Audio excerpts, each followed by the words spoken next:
for the audio, or you can even watch back. Giving players all the props, or put them on blast. We don't give no hot takes, only talk facts. We're giving all our devotion, riding high on this wave of emotion. Going all out, yeah, cause this is our time. No, ain't no stopping us till we reach the finish line. All in, we came here to win. We're gonna give everything. S-I-C-K on the run. S-I-C-K, sick, sick. On fire, we're ready to fight. We'll bring the house down tonight. S-I-C-K on the run. S-I-C-K, sick, sick. Playing on the car ride, play it when you lounge. X and O, you know that we can hold it down. Shout out to my man Sammy, got it off the ground. And to all the listeners tuned in right now, got debates, analysis, and speculation. This is sports talk for the new generation. You know where to find us, got a reputation. Sick podcast, your #1 sports destination. Giving all our devotion, riding high on this wave of emotion. Going all out, yeah, cause this is our time. No, ain't no stopping us till we reach the finish line. All in, we came here to win. We're gonna give everything.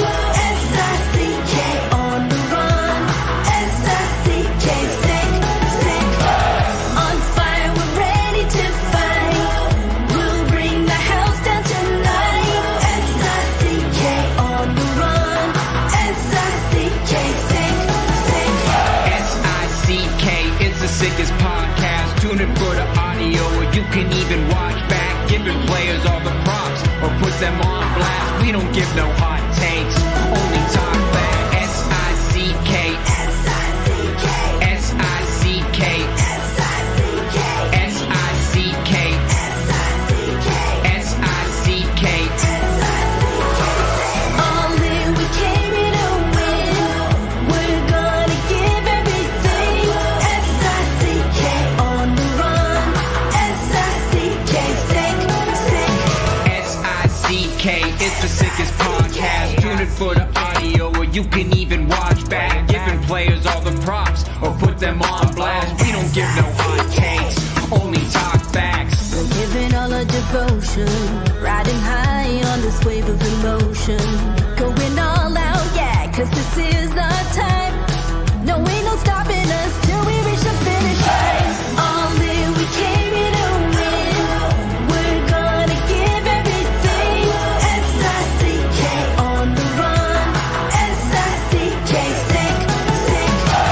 On fire, we're ready to fight. We'll bring the house down tonight. S-I-C-K on the run. S-I-C-K, sick, sick. Playing on the car ride, play it when you lounge. X and O, you know that we can hold it down. Shout out to my man Sammy, got it off the ground. And to all the listeners tuned in right now, got debates, analysis, and speculation. This is sports talk for the new generation. You know where to find us, got a reputation. Sick podcast, your #1 sports destination. Giving all our devotion, riding high on this wave of emotion. Going all out, yeah, cause this is our time. No, ain't no stopping us till we reach the finish line. All in, we came here to win. We're gonna give everything. S-I-C-K on the run. S-I-C-K, sick, sick.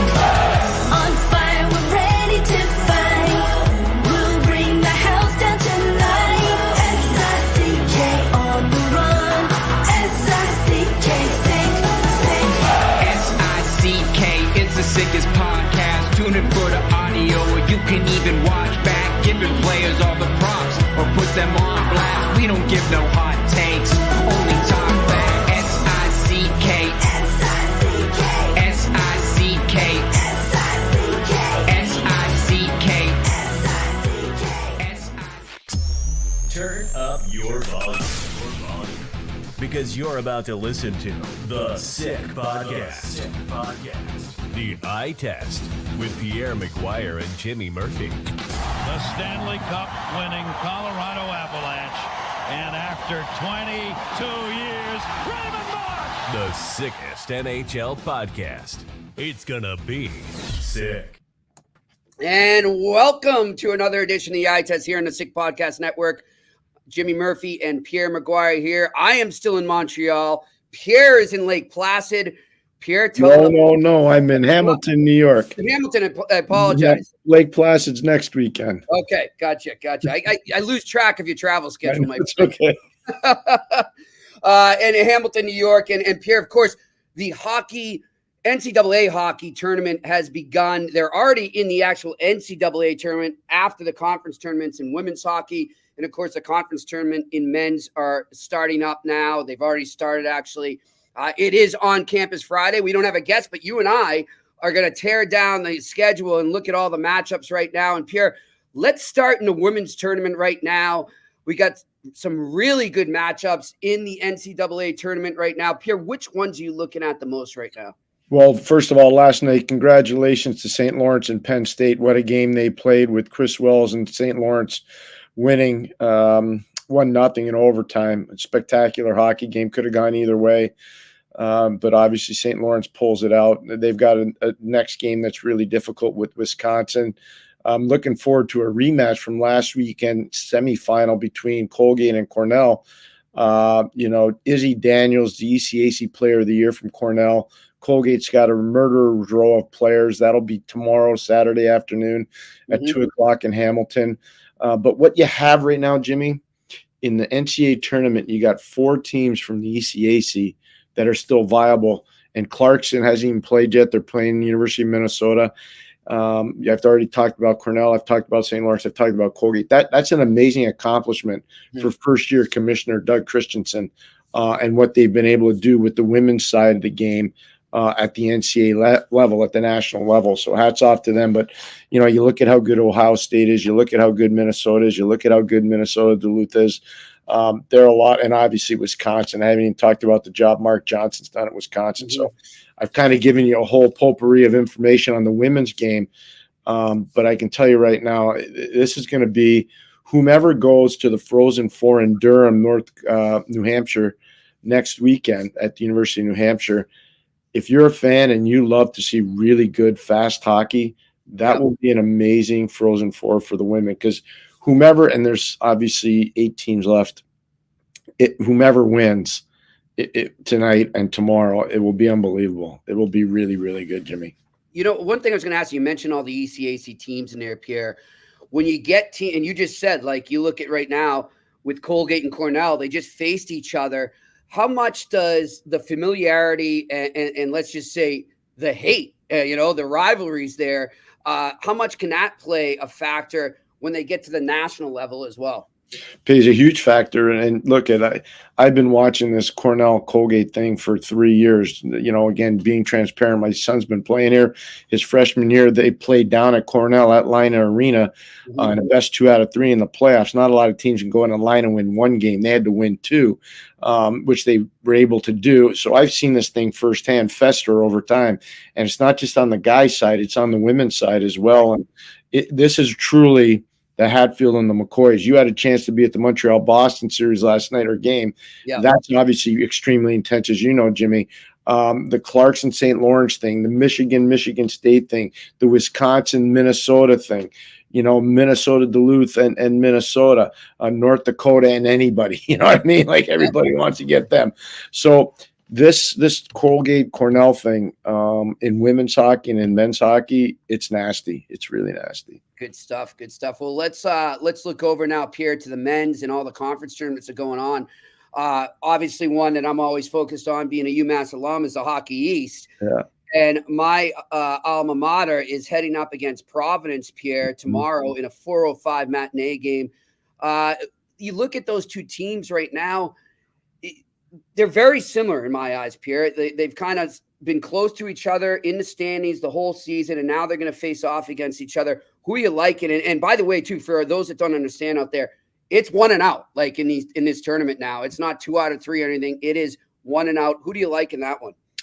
It's really tight. I had a chance to text back and forth with Greg Carville today, and obviously we've had both coaches, Greg Carville and Nate Lehman, on the eye test, and I thought both of them were phenomenal, Jimmy. I mean, the hockey intel and the information and just their philosophies about how they coach and how they try to build their teams was a tremendous thing that we were all able to garner huge amounts of information.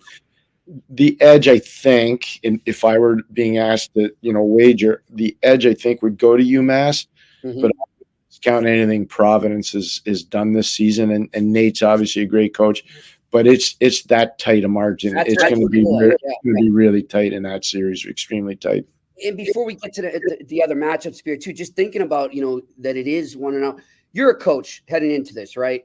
How do you approach the team when you're in that situation where it's just like this is it, your season could be over, or we go on? What do you say? Or you just kind of keep it as normal as you can and take the normal approach that you would as any game, or is it? No, I don't think you can do that. It's about how you prepare your team as the week before that leads up when it's a single elimination. So you focus on discipline and practice, no offsides, don't practice taking penalties. Make sure if you're the goalie, you have rebound control. Make sure there's a lot of talk between the defense and the goalie. Make sure your center icemen aren't cheating up the ice if you want to play a down low support system. So you don't talk about it, you just ingrain it over the course of the week. And subtle little hints, like on the board one day you may write discipline. Subtle little hints, one day you may put a piece of paper in everybody's stall that says whomever wins the last battle wins the game. So just subtle little reminders during the week to make sure the guys are all battle ready, and the best teams usually do that. I got you. Well, let's keep looking at the matchups here too, Pierre. We got Northeastern and BU. Obviously BU a favorite there, but look, Northeastern's no pushover, and we know how they perform in one and out games in the bean pot in recent years. So they know how to approach it as well. What do you like in this one? This is an amazingly tight one too. I would only give the advantage to BU because Northeastern won the bean pot against BU, and obviously an amazing game. I was there. Tight game, could have gone either way, but Northeastern found a way. They've played so many times this season, and they've all been relatively tight. I was at another game right after the World Junior between Northeastern and BU at BU. And so I can just tell you, Jimmy, this is probably going to be nip and tuck to the end. The reason why I think BU has a little advantage is because of Macklin Celebrini and also Lane Hudson. Yeah. They have two game breakers at different positions at BU, and I know they've got a wealth of great players in other positions, but those two guys are difference makers, and if they make a difference, that gives them a slight, not a huge, a slight advantage over Northeastern. Well, it's interesting. I heard you, I think it was last week, Pierre, you were on TSN 690 on your usual segment there with Mitch Melnick, but I think John Still was filling in, and he was kind of asking you to examine the field and everything and who the favorites may be in the whole NCAA tournament in men's hockey. And, a lot of people obviously are looking at BU because of the skill. But you made a very interesting point that I want to bring up now, is that they're very young. And a lot of these teams that are in a tournament are older and they've got more experience. And that can play a huge role in that type of atmosphere when you're in a one and done and you're in the tournament. Do you think that's something that is going to factor in let's say they get ahead, let's say they go in and they're in the NCAA? Is that something you think could play a role? And maybe we do see an upset with one of those teams. Yes, and I'll tell you why. I use Quinnipiac as a measuring stick here. We had Rand Pecknold, their outstanding coach, on the eye test. Last year, they lost in the ECAC semifinal to Colgate in overtime. They didn't lay down and say, woe is me. They had to go into the NCAA tournament. They found a way to get to the Frozen Four in Tampa. They had to beat University of Michigan, an elite team, but with a lot of younger players, Jimmy. Quinnipiac doesn't have a lot of younger players. Then they had to find a way to beat a very good Minnesota team. And how were they able to do it? With Bob Motzko, another coach we had on the eye test coaching, and how were they able to do it? Who haven't we had? I know. With maturity, with poise, and intelligence, and veteran savvy and presence. It's hard to win with a young team. It's hard to win with a team of players that could be 1 or 2 years and done. It's really hard to do that. BC's got a lot of those guys. BU's got a lot of those guys. So I think that makes it a little more difficult. When you're talking about now, and it just came into my head again, as it did when I was listening to you on TSN 690, Pierre, I thought back to, and I'm going to draw our analogy to basketball, You remember the NCAA basketball tournament, the Fab Five in Michigan, Yeah, right? And they were, they're all freshmen, and it was amazing, but their skill overcame the less experience in that. If you're looking at, I'm going to ask you to pick one team. If you're looking at BC or BU, whose skill can overcome the lack of experience in your eyes? BC, because they've got a sophomore by the name of Cutter Gauthier, who's already been through the torture test once, plus World Junior experience twice. Makes a difference. Plus Fowler, the goalie. I think in a goalie matchup between BU and BC, no disrespect to the BU team. We've watched them so much, and I love the way Jay Pandolfo, their coach, who we've also had on the show, has done a great job with their team preparing his players. But Jacob Fowler, I think, is a step above what BU has in Carrier. So, look at it. Could go either way, but I just think BC is just a little deep. Now, they have to get by our good friend Mike Kavanaugh's UConn team. Yes. Tomorrow. And UConn's doing it a different way. Most teams in college hockey usually travel up the day before the game. They get in their hotel, they get in the cocoon. It's them and nobody else, and they eat together and, let's do everything together. After they beat University of Vermont on Thursday, talking about UConn, the players, the leadership group went to Mike. They said, Coach, we'd prefer to go to BC the day of the game. Right. And here's why. We can stay in our own beds. We can get our medical treatment in the rink. We don't have to be jumping on and off buses all the time. And the biggest thing is we can be together in our little bubble at UConn where we're comfortable. And Mike, to his credit, said, you know what? I'm listening to the thoughts of my players, especially the leaders. This is what we're going to do. And I talked to Mike a lot about it yesterday when I was driving up to be with you at Hurley's and all our great fans who watched the eye test and listened to the eye test. And Jimmy, it really made a lot of sense when he told me. He said, our hotel is 20 minutes away. The guys don't want to jump on the bus to go to the rink, then jump back on the bus to go back to the hotel, then jump back on the bus to go back to the rink. They don't want to do that. So he listened to the conscience of his team, and I think they're doing the right thing. Now, are they the underdog? Yeah, they're the underdog. They're definitely, and Mike knows it. But if you look at the record from during the season, those games between UConn and BC were amazingly tight. I love that, Pierre. And I wonder if more teams will do that going forward, specifically in a conference like the Hockey East, where the proximity of the schools is so close for most of them, with the exception of maybe Vermont, right? Vermont and Maine. Don't forget Maine. Maine, yeah. But you're right about that. Now, the other thing Mike said, look, we're going to have a team meal on Friday, just like if we were on the road. It's just going to be us and our team, but we're going to have our guys stay in their rooms and they're going to feel comfortable about it. They wanted to do it, and that's what they're doing. That's good stuff. I like it a lot. We go on here, Pierre, with more games there. You just brought up Maine, and they will be playing UNH. This is an interesting one. And, Pierre, when we discuss, the Hockey East well, and I think, even nationally, I think BC, BU gets a lot of notoriety as a rivalry. Northeast and BU gets a lot as well, right? We don't talk a lot about the rivalry between UNH and Maine, and there really is a good one. And I think back to the early 90s when Korea was there, right? And now I'm gonna bring up I'm gonna mess it up. I had it in my head before. Who was the one at UNH who was great, but he didn't go on to a bigger pro career? It was Jason somebody. Do you remember in early 90s? I'm gonna look it up. No, look it up. Yeah, but anyhow, here's what I'll say. That rivalry, that's Jimmy, a good rivalry. It was. It used to be real good. Yep. When UNH was a lot better. UNH just had a lot of dry spells here, but they've found a way to bounce back this year. They've had a magnificent season in Durham, New Hampshire. They deserve a lot of credit there. They've played smart hockey. They've played hard hockey. When they had it really rolling, they didn't let their guard down and get arrogant. They played solid. So I have a lot of respect for what they've been able to do as a coaching staff there and what they've been able to do as a team there. Yeah, I'll figure out that name, Pierre, when I can. I remember, too, Mark Mowers. Mark Mowers. Mark was a tremendous player, and he's a very, very good scout. A very, very good professional. It was Jason Krog. There you go. He played a little bit in the NHL. Yep. Highly skilled forward, 100%, very, very skilled. Light UMass up, I'll tell you that. Yeah, I remember him well. All right, Pierre, looking around at other tournaments, and I'll confess, I'm not as familiar, obviously, with you as some of the other conferences. What's a conference tournament that if, you're telling the common fan out there to zero in on this weekend?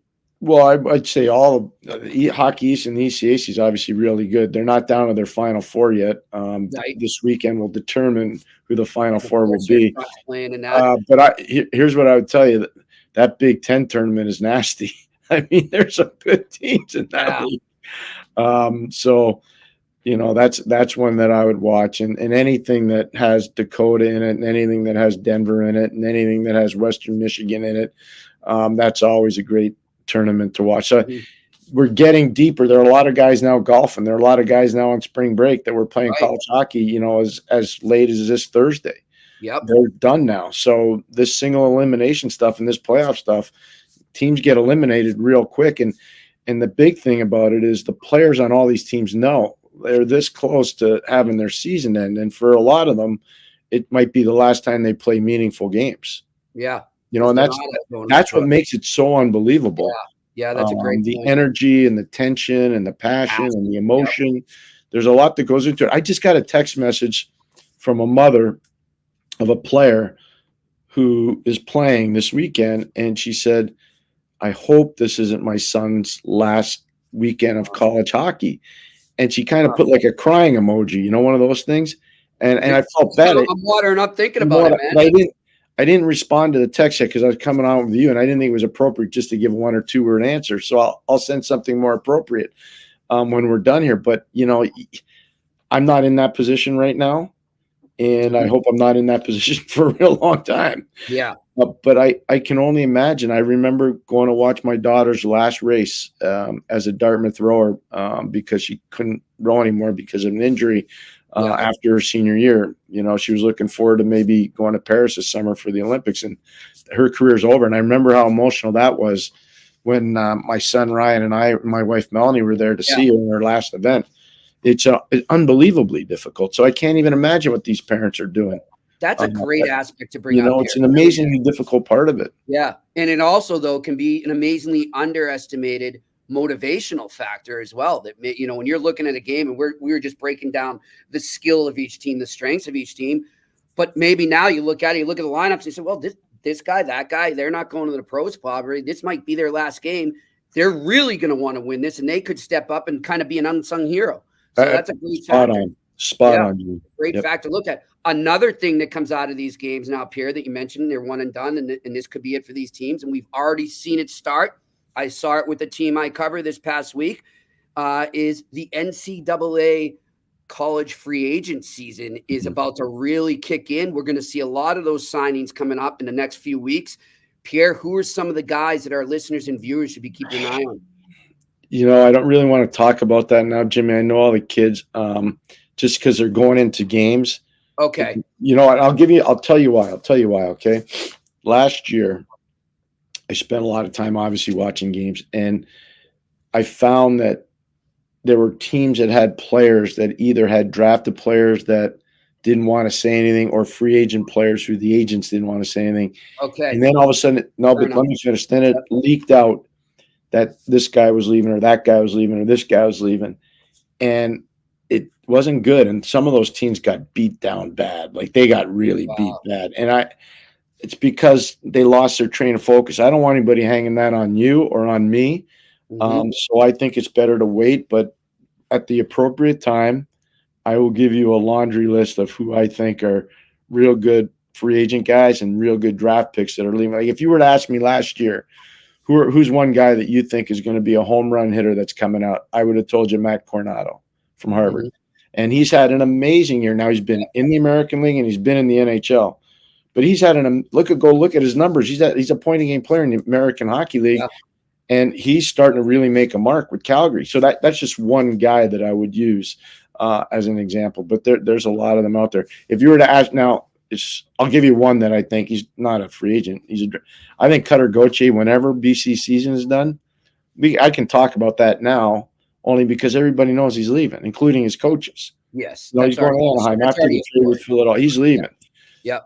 But do I think he's not going to play well because he's leaving? No, I think he's going to go the full gamut. And I think eventually he's going to be a 35 to 45 goal scorer in the NHL. I really do. He's going to be really good. Here's what we will do, and I want you to remind me too. When these teams are out, that have those players. Yep. Let's do a scouting report on some of those guys. We will. We'll make it happen. At the end of this weekend, there will be teams that have players. They'll be out, and some of them will not qualify for the NCAA tournament. Just because of pair-wise, they won't. And when that's the case, I'll just say, Jimmy, we're going to do this team, this team, this team. And these are the guys to look for in terms of signing. Let me ask you this, though, Pierre, too. While we're talking, we're not going to name any of the players. I'm going to look at it from the NHL team's perspective and, their management, their hockey ops, their scouting departments. Do these tournaments still play a role in that respect in terms of, is this kid ready to come out or is he not? Or do they already know heading into this? Have they already made their decision? Or could this sway one way or the other? No, I think it can make a big decision because you're playing at a higher level. There's more fan base involved. There's way more intensity. There's focus on big mistakes, little mistakes. So, no, I've never been to any tournament where there is an NHL representation in the building at the college level. So I would imagine I'll use one example of a player really well. Donnie Sweeney never got enough credit for getting Torrey Krug out of Michigan State. He never did. I'm telling you. Jimmy, there are a lot of guys that took a lot of credit for that, but I'm going to tell you, Donnie Sweeney did a heck of a job getting Torrey Krug. I remember that. That was 2013, if I'm not mistaken. Yeah, right? yeah. And, no, 12. It was 2012. And Krug came right in the NHL and played playoff games for Boston. Yep. I think what put it over the top is that Boston had big representation at his games, and he knew that. And there were other teams that it wasn't like Boston was the only team. So I think they were going to evaluate to make sure as an undersized guy he could handle it. Yep. And I think they were also going to say, hey, we really like you a lot. And Donnie Sweeney's a guy that played like you.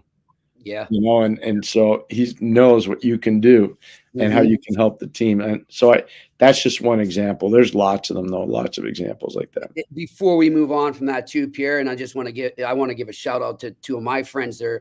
Worked for Donnie. One's still working with Donnie Sweeney and one's not. He's in San Jose now. And that's Scotty Fitzgerald, Tommy's brother, and also Ryan Nadeau, who I think has done a really good job. Ryan's a worker being Scotty's been, for a guy that almost lost his life because of a terrible accident, Scotty's done amazing work and has really bounced back. So good for you, Jimmy, for acknowledging both those guys. Those are the people that kind of get lost in the discussion. I just was going to say that. And that's why I love our show, because we always talk about them, Pierre. Yeah. And I think it's important when you're evaluating teams. It's not just the first and second round picks. You look at so I'll use Bobby McMahon as an example, Colgate guy that just signed a 2-year deal. You're reading my mind. I was just going to bring him up. Okay, so great. Again, we didn't talk about it today. Yeah. We talk just so everybody knows, if you're new to the show, Jimmy and I talk a lot off air, and it's about family, it's about travel, but it's a lot about hockey. Of course. We did not talk about Bobby McMahon today, so I'll talk about him and Jimmy will jump in. Great story. Bobby played 4 years at Colgate. Toronto took him out of Colgate after his season was over. His last 3 years, he was a leading scorer at Colgate. He goes and starts his career in the East Coast Hockey League. I was working in Belleville and Ottawa when he was playing in Toronto in the American League, so I saw him a ton. And you could always see he was going to be a guy that had a chance. Yep. And then you saw him have this unbelievable run in February. I think he had 7 goals in 8 games, Jimmy, or 7 goals in 9 games. And what did the Toronto Maple Leafs do? They signed him to an extension. Yep. NHL money, 2 years. He's 27 years old. I know. So he never quit on his dream. So those guys matter. I love that. And that's where scouts really matter. Because there are a lot. Jimmy, I'm telling you right now, and scouts know that. And we have a lot of scouts that watch this show. Yep. Scouts know there are a ton of guys that get buried. Slip through the cracks. And they slip for whatever reason. A coach doesn't like them. A general manager doesn't like them. A scout doesn't like them. For whatever reason, something happens. The guy never makes it. But I'm telling you, there are a lot more guys that could have made it that didn't make it, if you know what I mean. And the scouts that can find those, they deserve a lot of credit. I'm with you on that. And Pierre, I was going to ask you about him because obviously I know you're familiar with him being at Colgate. I mean, that must have made you pretty happy when that news came across the wire that Toronto extended him. I mean, he's a story that, everyone talks about the Leafs. We're always focused on the superstars there. And But people aren't talking about him enough right now. He is a great feel-good story that I think needs more attention in the NHL media scene.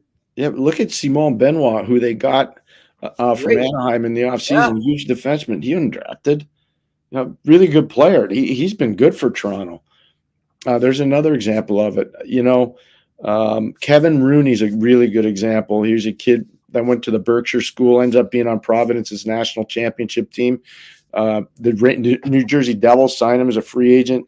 He ends up playing really well there. Then he goes to New York as a free agent, plays really well there. Then he goes to Calgary as a free agent, and Father Time kicks in, but he's still playing NHL games, and he's been very much a leader in Calgary. Undrafted player. I mean, so, you just look, there's so many guys that have this opportunity.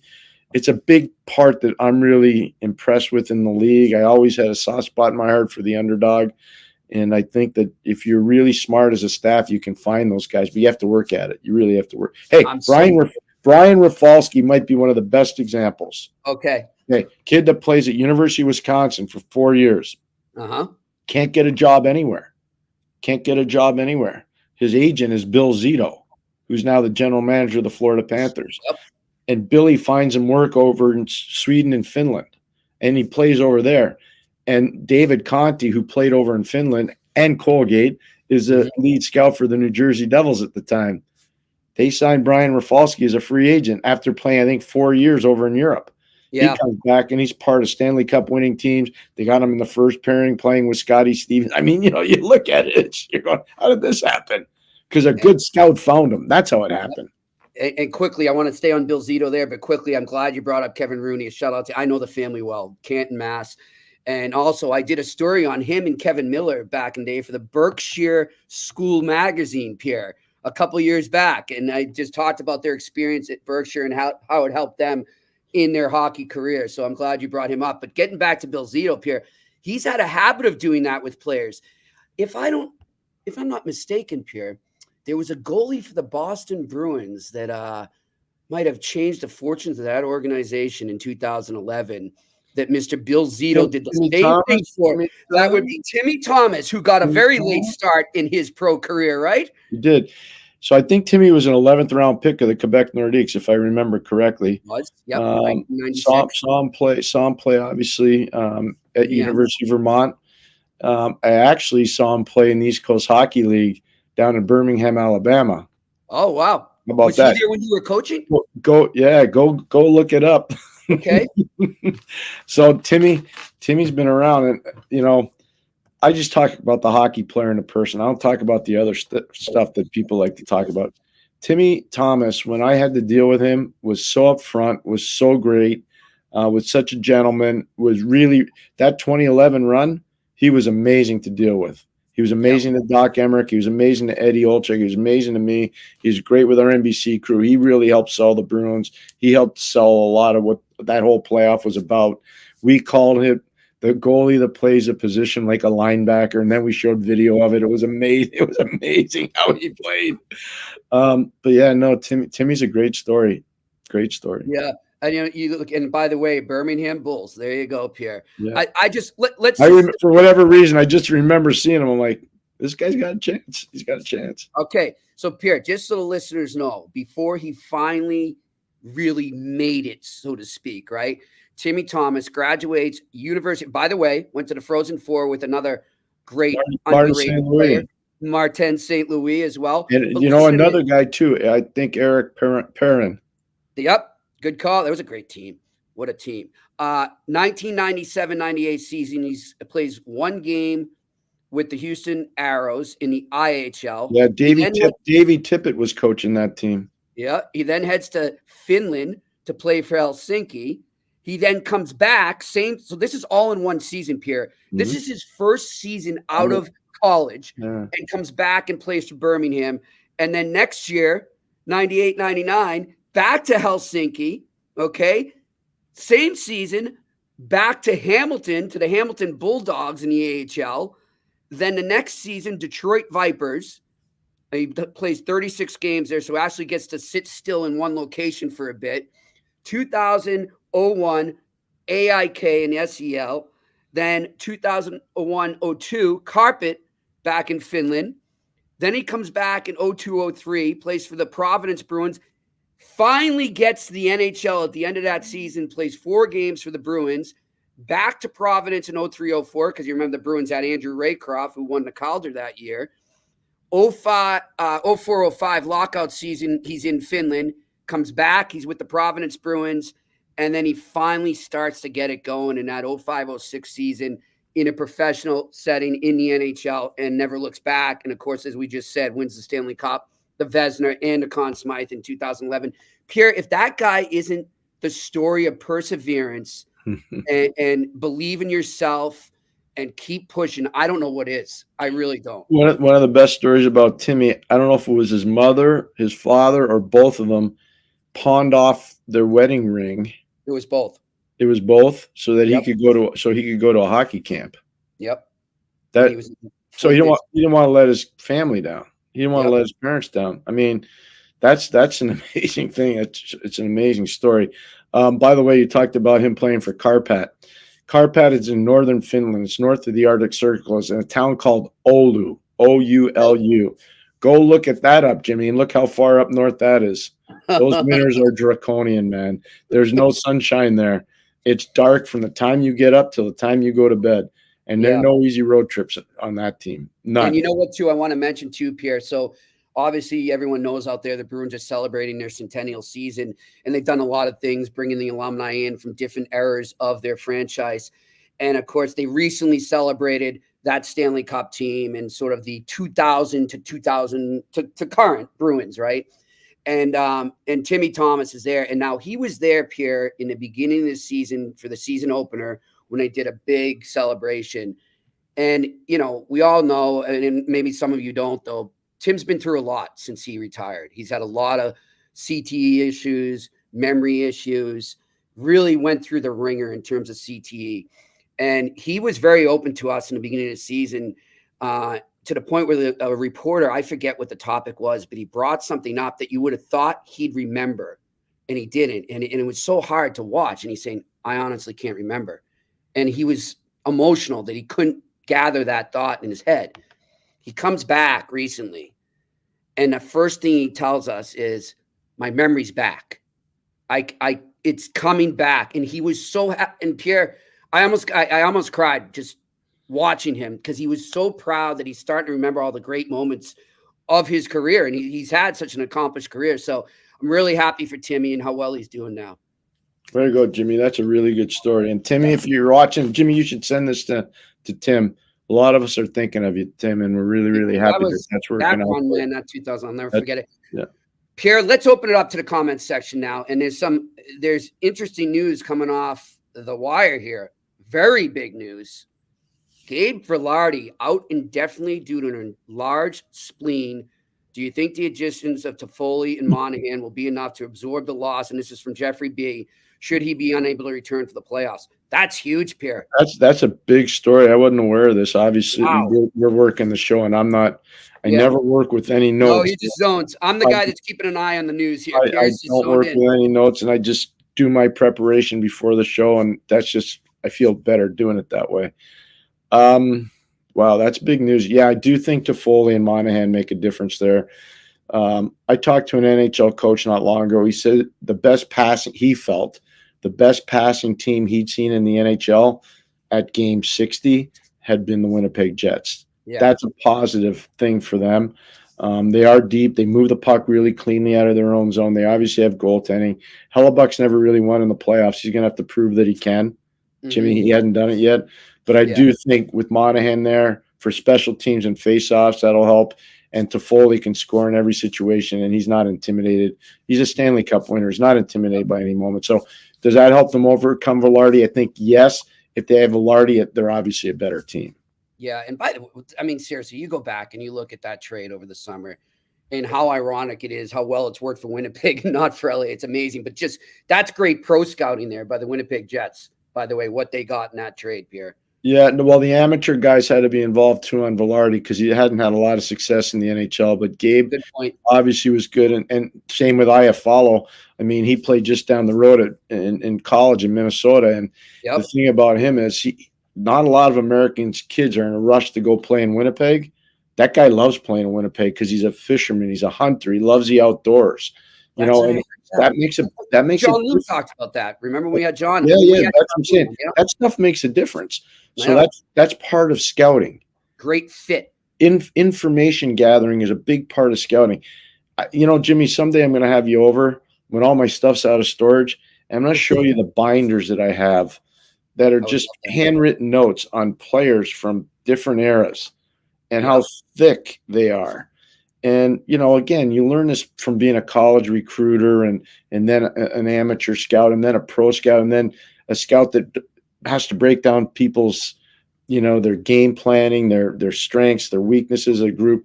So you compile all these notes and you keep them, and you'd be surprised how much you can go back and reference them and how much those old pieces of information can help you going forward. Yeah, I mean, that's great. And one thing I love about that too, Pierre, that you do is you notice those things away from the rink as well. Like you just said about I follow. It's all about fit. I mean, especially when you're going to make a trade and you're trading a valuable asset that maybe you don't necessarily want to change, but for whatever reason, you got to do it. You think it's going to make your team better at the time, but you better damn well know that the players you're bringing in or the prospects, what have you, are going to fit into your organization and your mantra, so to speak, and how you want your team to be run. And not everybody does that, Pierre. It's underrated. It's an underrated part of scouting, I think. I totally agree. And again, I learned this from Scotty Bowman, and he learned it from Sam Pollock, and Sam learned it from Frank Selke Sr. and from Toe Blake. You know, so there's a line. You know how they talk about coaching trees? There's also managerial trees. And so, you know, to be part of that and to have learned a lot about it from the winningest coach in the history of the league, I feel so blessed every day just to know that you have the ability to do that and understand what it means to an organization. I got you. Well, listen, the comment section is a little bare today, Pierre. I think people have kicked off the St. Patrick's Day weekend. So well, the time of the show too, Jimmy. I mean, we had to change the time today because I know you got a lot of stuff going on in Montreal. Yeah. But yeah, no, we don't have to just do the comments. We can talk too about whatever. I want to talk about yesterday, Pierre, and I just want to talk about what a great time that was at Hurley's at Crescent Street in Montreal, and just the vibe.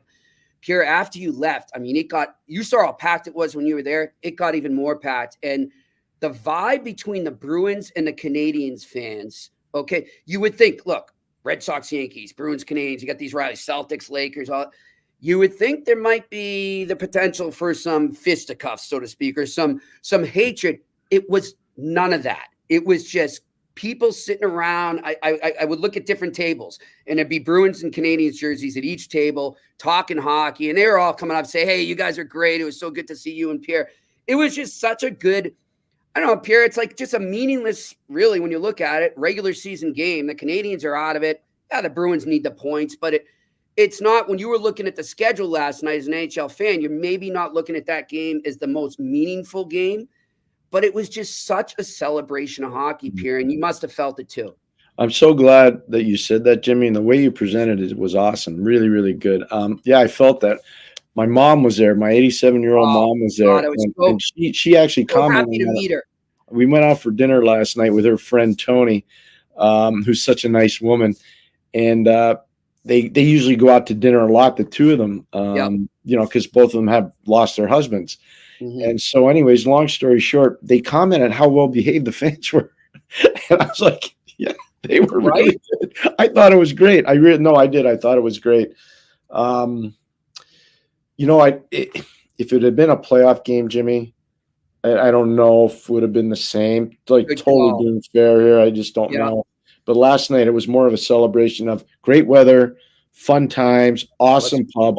Hurley's is an awesome, awesome pub. And Bill Hurley and Rod Appleby do such a good job there. They're really how about how they treated us? Oh my gosh. You know, it was amazing. Royalty. Like royalty. And I want to also give a shout out to Pierre, because they were part of putting this show on. And I forgot to mention it yesterday. McCausland Brewery and distributors here in Canada. Big shout out to them and helping us make that happen. Yeah. And of course, awesome. they do a great job. And Jameson as well. Heard some good reviews from one of the big Jameson reps here in Canada. We're hoping they will join us as a sponsor next season. So really, it was just a great time. And Pierre, then I get to the game, and you saw all the Bruins fans kind of taking over the city. The game is like there was one point, Pierre, where one side of the building was they were very much divided, split down the middle, Bruins, Canadiens. And they were going back. They would go, let's go Bruins. And then it would stop. And the other side would go Habs, go. It was like a college game, Pierre. And, that's one of the things I love about college, too, is the fans and the fun they have. So it was just one of those days I got back to my room and I'm like, that was awesome. That was a great day of hockey. I watched the game last night, and what stood out to me was it was good pace by Montreal. I really was impressed with them. I didn't think the Bruins had as much pace as I thought they would have had. They were urgent for the points. Obviously, our good buddy and great friend of the show, Jake DeBrusk, scored in overtime. So we're really happy for Jake there. Big moment.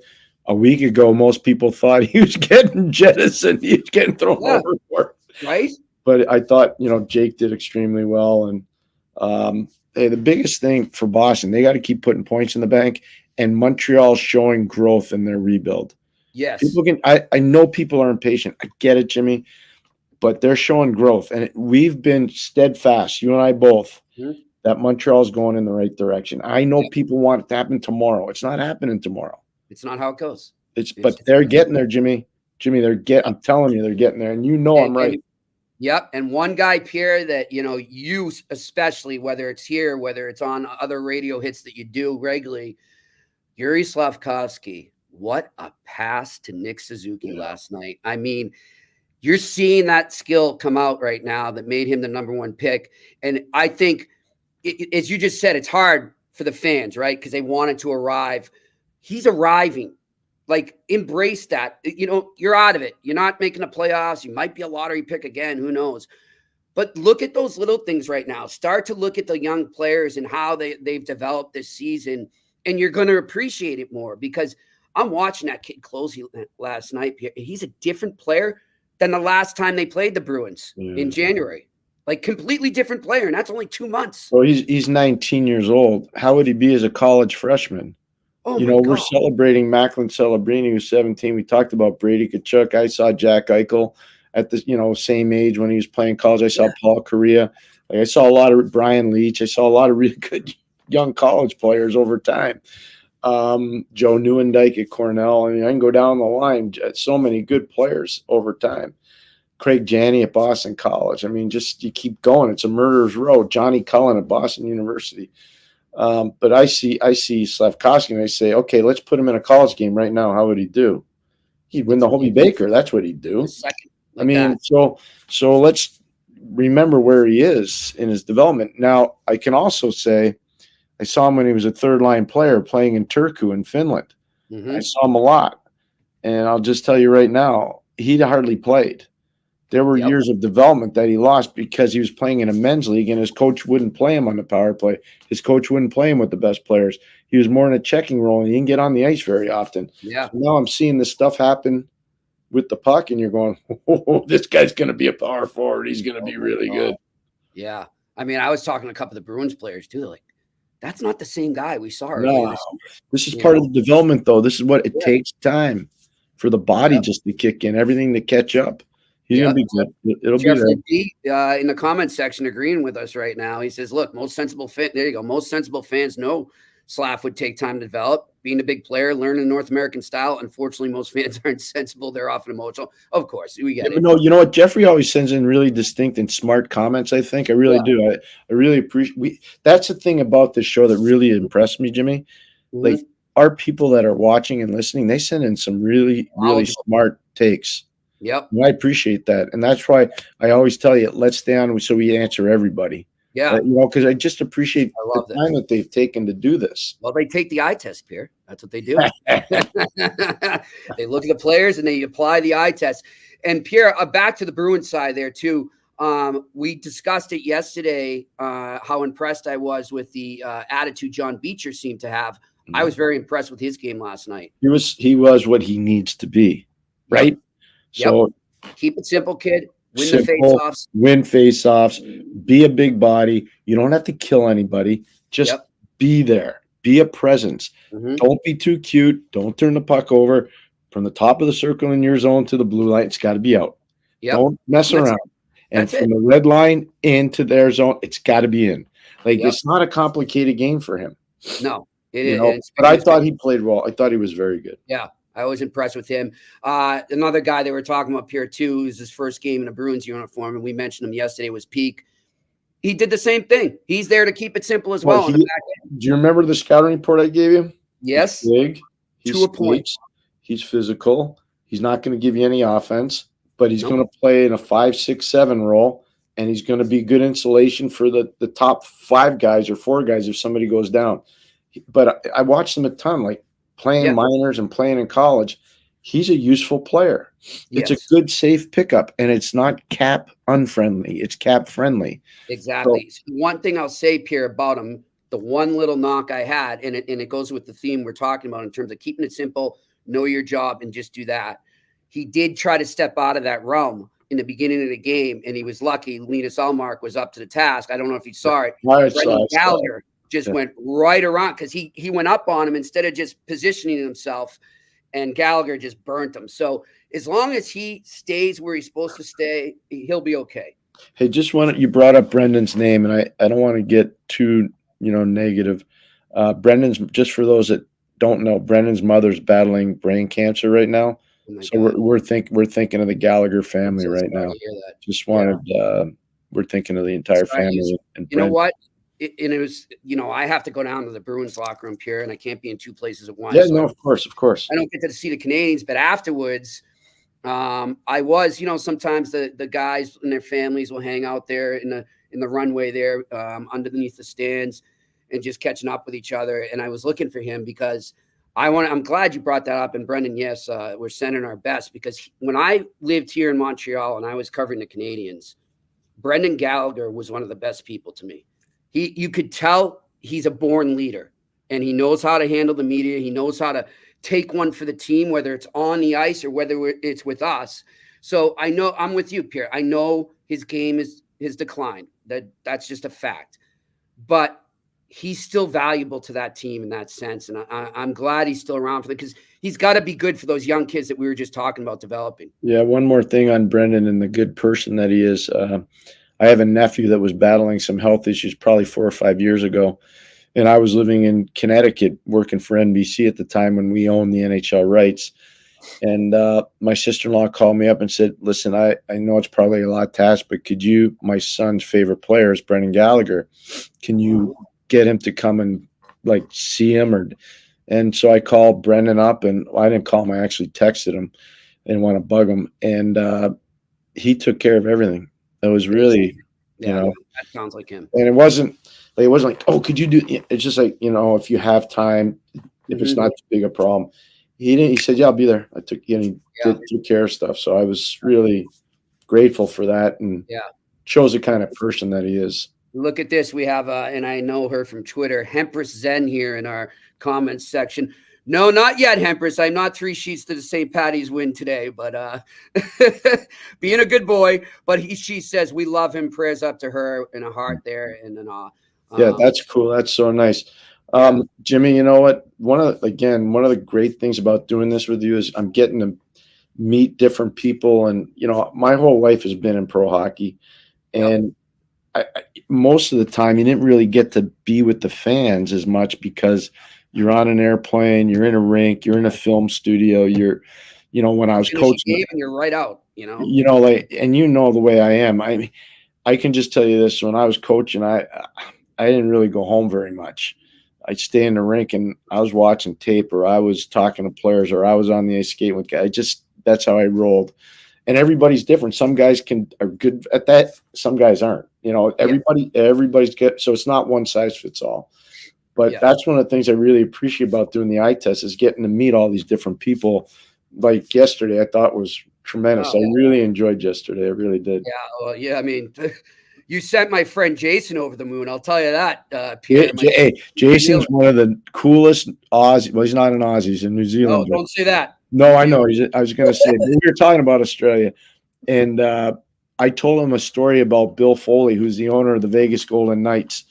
Okay. And I said, Mr. Foley, the Foley family of wines, their wine repertoire is amazing worldwide. They've got vineyards all over the place. And I remember sitting down with Mr. Foley once, and I said, of all your wines, what's your favorite? And now this was a few years. I'm going to say it was like 4 years ago. Okay. And Mr. Foley looked right at me. He didn't bat an eye. He says, I love my wines from New Zealand. Yes. I told that yesterday in Yep. a story, and he said, really? I said, oh, yeah. I said, Mr. Foley has vineyards everywhere. And he told me my favorite ones are New Zealand. Well, Pierre, I don't think I can afford most of the wines that Mr. Foley has, but I'll tell you a great discount New Zealand wine, and for our listeners there, check it out, is Yellowtail. If you ever have it, it's not for the price, it's not bad. Okay. I'll tell you that. Good stuff. Pierre, and then, I want to talk about just getting back to Montreal there. One more thing. Samuel Montembeault. Yep. He was good. Real good. I haven't watched. I think he's been good for a while, though, Jimmy, don't you think? Yeah. It's not like he's just getting good now. I sit there, and you met my friend Marco D'Amico, too, Yep. yesterday. And Marco Nice and I, man. we sat in a press box together last night. And he says to me, as we're watching him make save after save in the beginning of the game, because the Bruins were all over him in the beginning. And he says, I know that they're way back now, but he said, I still wonder if they wrote him as a number one all year, where would they be? He might, but no, it's a fair question. Here's my caveat to that. He might have got worn out too. Good call. And so, the dog days of the NHL season, right after New Year's, after the Winter Classic, until about the middle of February. Because at that point, you don't see the finish line. And your injuries are there. Guys start to get sick because of the weather and everything else. Yep. It's hard. It's it because you've lived it. It's a hard deal. I don't know if he would have been as good if he had been the starter. And I don't know this because we haven't seen it yet. I don't think he's a guy that can give you 55 to 65 starts. I'm with you on that. I just don't know if he is. Doesn't mean he's a bad goalie, because I think he's a good goalie. But I think if he's giving you 25, 30 starts, I think he's giving you a lot.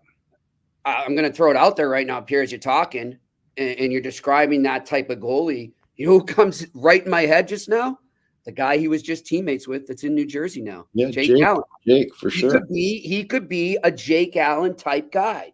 And Jake, if you were to talk to Jake now at this point in his career, he'd tell you, I'm 25 to 30 starts. Yep. But I'm going to give you A starts. I'm not going to give you B level. I'm going to give you A level starts. And I'm going to be a great practice guy too. Yeah, 100. Yes. That's one of the things that I think he people don't know because they don't see that. But I'll tell you, the viewers and the listeners out there, I see it. He is a great practice player, and you need that. A guy that I have so much respect for when I was coaching, and then in media, he was still playing, and then he got into coaching, is Jacques Cloutier. The name probably doesn't mean a lot to people that weren't fans of the Buffalo Sabres or people that weren't fans of the Colorado Avalanche. Jacques Cloutier is an amazing guy. He wouldn't even get a sniff in the NHL today because he's too short. Jacques Cloutier is one of the best practice goalies I ever saw. And he made it so much fun for his teammates. He made it so much fun for his own goalie that he worked behind. And you can ask Patrick Roy that. And I sat on a bus not long ago going to a Hall of Fame thing with Jacques. He happened to be there because Pierre Lacroix was being inducted. And Pierre was his agent. And we had the best. I said, Jacques, you never lost your passion. He goes, no, what a job I had. Like, how many guys would be so selfless to say, I'll stay out as long as you want. Like, shoot at my head. It doesn't bother me. I want to support. I want to help the team. He was one of the best practice guys I ever saw and best teammates I ever saw. Jacques. Yeah. You remember what Jake Allen did in the 2019 Stanley Cup final, right? In practice? I do. Or what? Tell our listeners. I want to tell you about, you go, and then I'm going to tell you how that all festers. Go ahead. Okay. So the story goes, and I don't know all the details. Pierre will probably know, and he'll tell you, but he basically became Tuukka Rask and tried to be as close to Tuukka Rask in net as he could so that the players could understand what it was going to be like facing what at the time, I think if the Bruins win that series, I think Tuukka Rask winds up at the Conn Smythe because they don't even sniff the final if not for him. So Jake came by one day in a pregame skate, and I happened to be between the benches. And I said, I was during the final. I was during the final. I did every St. Louis game that year. all the way through the playoffs. That's why I wanted to clarify. Yeah. So in the the final, I said to him after I had seen the Tuukka Rask stuff, I said, "Hey, I don't think I've ever seen that before in hockey. I've definitely seen it in football, a guy impersonating the other team's quarterback or the other team's linebacker. I've seen that especially in college football when I played. But I said, I don't know if I've ever seen that in hockey, but dude, that was really impressive. I told him that. I said, that was really, really impressive." Great. So was that his idea, Pierre? I don't know. I never asked him. I probably should have, but I didn't ask him because you don't want to. You didn't want when you're in between the benches, you're in their workspace, not yours. Yeah. So you don't really want to bug them that much. But I just wanted him to know that was one of those things where you say, man, as a teammate, that was awesome. That was really good. Great. Good stuff. Hey, we do have a question over there, and we'll wrap it up in a bit. But brand new says, and Pierre's funny. Did I not ask you that off air yesterday? What temperature is using Lalonde's seat with his 7-game losing streak? You did. Do you have a different answer today after the latest loss? I don't. Okay. I still think it's a Dylan Larkin factor. I don't think it's a Lalonde factor. There's a reason why Stevie Eisman poached him out of Tampa. Yep. Stevie knew his body of work really well, and I think they'll be patient with him. I think Detroit's a little ahead of where they thought they would be, even though I think Stevie and Chris Draper and Sean Horkoff and that entire management team, they've done a really good job there. They're trending the right way, even though they've got 7 straight losses. Jimmy, they're going to be a really good team. They're going to be good. But I don't think there's pressure on the coach yet. I don't know what direction, even if they did make a coaching change, I don't see anybody right now that would go in there in a short-term fix and be able to fix not having Dylan Larkin. Yeah. I just don't I think, you know what? If we're here a year from now and they're on a 7-game losing streak, then he's in big trouble. Well, let's say they start next season 3-10. That's not going to work. That's not going to work. Yeah. So I think he gets this year for sure, and then next year, you got to produce. Yep. And I'm wondering too, Pierre, next year, will a certain coach that won 3 Stanley Cups in Chicago be available to come back into the NHL? That would be interesting. Well, it's not just him. What about a certain general manager that won 3 Stanley Cups in Chicago too? What about a general manager that took Pittsburgh to 2 straight Stanley Cup finals that had New Jersey going in the right direction? Yep. Talking about Ray Shero and Stan Bowman, respectfully. I don't get it. Just telling you. But if they are, I'm telling you. If they are, then some people better be looking over their shoulder. Some of the stuff, and okay, I'm not an owner in the league. I never would pretend to be one. I don't get some of the hiring stuff that's going on right now. I just don't get it. You got guys sitting on the sidelines that are super good. And I'm not just not managers either. You got coaches. I kind of get the Chicago stuff. I understand.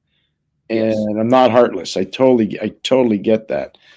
But at some point, with all the extracurricular work that both Stan Bowman and Joel Quenneville have done after everything that went on there, I think everybody gets a second chance, don't they, Jimmy? I mean, I would think everybody gets at least a second chance. A lot of guys get 3rd and 4th chances. Well, Pierre, in the case of Shero, I'm dumbfounded. I can't. My bias, because I'm his friend, probably, but I also am a realist. And if he was no good, I wouldn't bring it up. Yeah, I'm with you. No, I think he'll be back, Pierre. I think he will. And, we'll leave it at that. I'm with you. Everything you just said, I completely agree with. I do think everyone deserves second chances. And look, I'm going to tell people out there, I'll be frank about, I'm in no place to say that nobody doesn't, because I've had a second chance now and I'm making the best of it. So I'd like to see them back in the game eventually. We'll see what happens. Pierre, before we go, what's on the agenda for you this weekend, my friend? Lots of college hockey. I'm here to watch Colgate and St. Lawrence men. I'm here to watch Cornell and Colgate women. If series end early or games end early, I'll be getting ready to broadcast ECAC Final Four from Lake Placid. So I'll actually probably leave here and go to Lake Placid starting. I'll be there probably by Tuesday, and I'll be there for the whole week. And then it's just eye test and lots of hockey. Yeah, It's all good. Bring on the playoffs. I can smell it. You're starting to get that feel in the NHL. It's that time of year. Yeah, that was cool yesterday. By the way, when we were at Hurley's yesterday, the people that were coming up and getting pictures and stuff, who do you like here? What team did the best at the trade? Like, people paying attention. That excited me. Now, remember how we talked about the dog days of season? Right until the middle of February, people are like, when's this going to end? And then you get into March and the weather gets better and it starts to feel more like the playoffs. Yeah. I got a very nice note from somebody at the NHL the other day asking me to do some work for them during the playoffs. And I said, 100%. And that's when you start to say, okay, the playoffs are coming. Yeah. Everybody's kind of juiced up for the playoffs. Yeah, for sure. So it's that time of year. I'm feeling it as well. And to our listeners and viewers out there, thanks as always. And to everyone, again, that was at Hurley's yesterday, thank you. And a great job by our production crew, Tony Marinaro. Thanks for joining us. Good to see Tony. It was great to catch up with Tony. He was tremendous. Hey, Jimmy, Tony was outstanding. He was really good yesterday. But made sensible stuff, not bombastic and, maybe emotional, but really sensible criticisms or positive takes on things that are going on. I really appreciated Tony being on with us. Yeah, and I want to say a shout out. I told you off air, and I'll say it now. I got to catch up with Mark Dufois.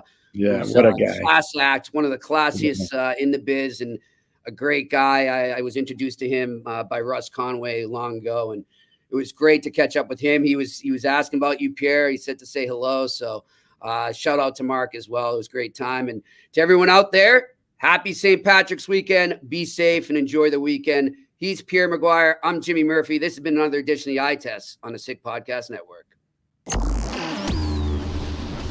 And that's a wrap. Hope you don't miss us too much until next time. Follow the Eye Test with Pierre McGuire and Jimmy Murphy on YouTube, Facebook, Google Play, and Apple Podcasts.